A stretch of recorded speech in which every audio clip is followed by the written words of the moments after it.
Hanukkah and Christmas are basically the same thing. We sing carols in class because it's Christmas time. Don't worry, we'll have time for dreidel dreidel. So what exactly is Hanukkah? Any of these questions sound familiar? As Jews, we live as a religious and cultural minority in America.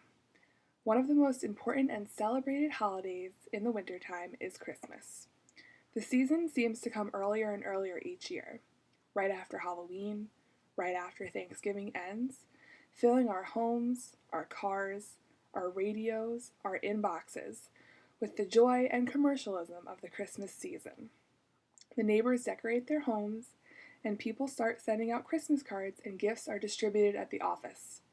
Every year, it feels at once completely normal and a little overwhelming for some Jews. It happens every year, but personally, I don't miss the holiday cheer when it goes. Christmas is obviously not a Jewish holiday, but so many people, including Jews, do celebrate Christmas. Everyone from pop culture mavens to rabbis to journalists have called these potential December 25th issues the December dilemma. I don't see it particularly as a dilemma, but it does need to be addressed. How do we turn this holiday season from a potential threat to a moment of celebrating diversity and tradition? I think it is possible, and it's all about presentation. It's clear that Christmas is not Hanukkah, even though I have actually been asked that question. From the symbols like the manger or the wreath, to the unique music or the story itself, it has two totally different purposes from these holidays.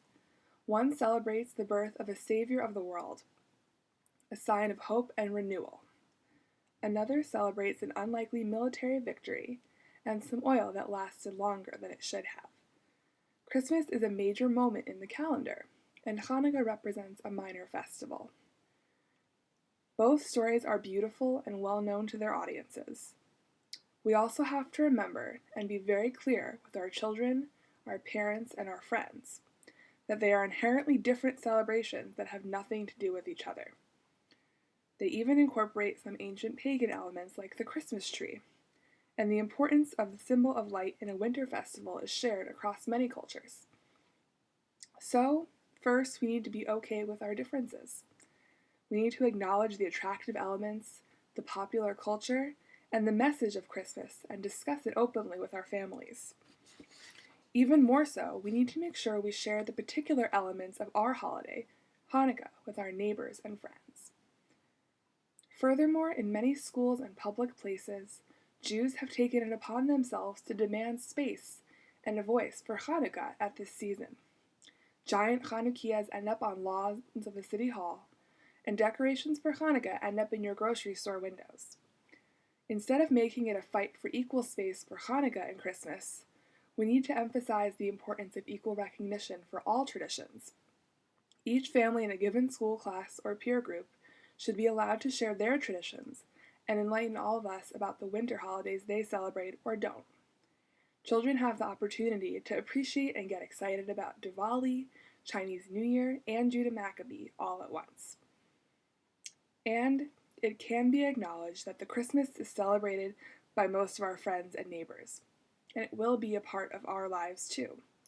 We can accept that and still celebrate it this season with our own unique Jewish way. It might be time to just accept and be okay with a little dissonance, a little discomfort, and a little disconnect. Let me explain what I mean and share a bit about my relationship with Christmas. I grew up with two Jewish parents. Nobody in my family is Christian and practices the Christian faith, and most of my relatives who have intermarried have raised their children with a healthy knowledge of Jewish faith and culture. Still, I grew up participating in many Christmas celebrations.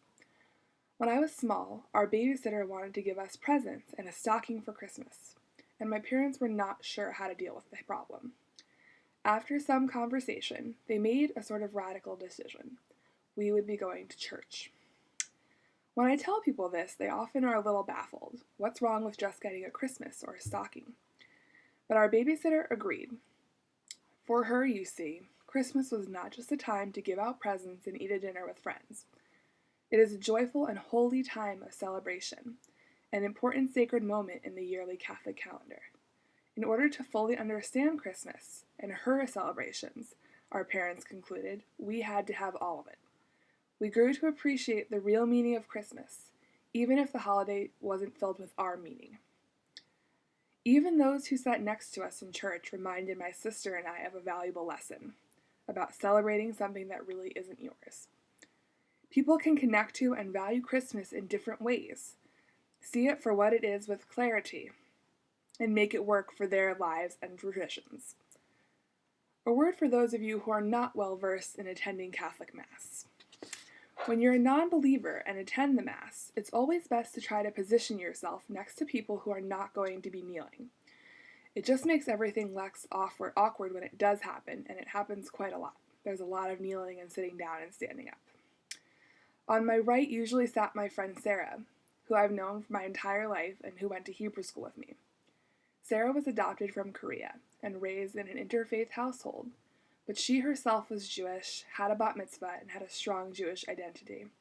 Every Christmas and Easter, she went to church to be with her mom, who never converted, to learn about her faith and be a part of this religious aspect of her mom's life. Usually a row or two ahead of us for many years sat my French teacher, a non-practicing Protestant, and her husband, who preferred to go to the church for his holiday. They both celebrated Christmas, but she did not participate in the religious service. But she was there for someone else who did, and to make sure that her children both knew about each side of their family's traditions on Christmas. We all sat together in a show of a kind of dissonant solidarity, acknowledging our inclusion in the celebration and our separateness from it, both at the same time. This approach of recognizing separation and celebrating diversity seems to be a viable option for many. For one, Christmas may already be a part of how you spend the holiday season, whether it is with their family, their spouse's family, or with friends who invite them to come celebrate. And let's face it, it's a pretty hard holiday to give up. It is a source of memories and a way to connect to our loved ones. Just because Hanukkah and Christmas often occur at the same time doesn't mean they should have to make people choose forever. It may feel a little weird to consciously choose both, but that discomfort can be real and acceptable for us. I know many people who live this example every single year. Friends who light their 8 Hanukkah candles, and also grew up with Advent calendars and stockings and gifts. For many people that I know, it has never been about a deep religious belief in the festival of Christmas, especially because they wholeheartedly celebrate Hanukkah as well. I would like to suggest that in our times, we can look to a Jewish concept to help us understand this idea better. There is a concept that comes up in Jewish law and the Talmud, known as Shalom Bayit, peace in the home.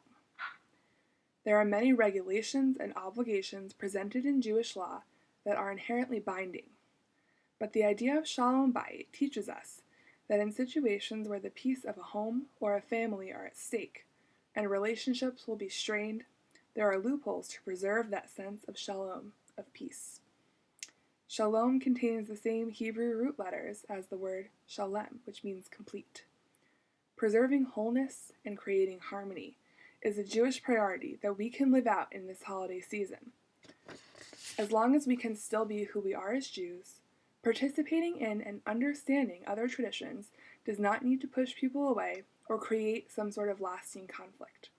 We all need to decide how it fits into our lives and to stand by the personal integrity of our decisions during the holiday season. It can be a December not-so dilemma.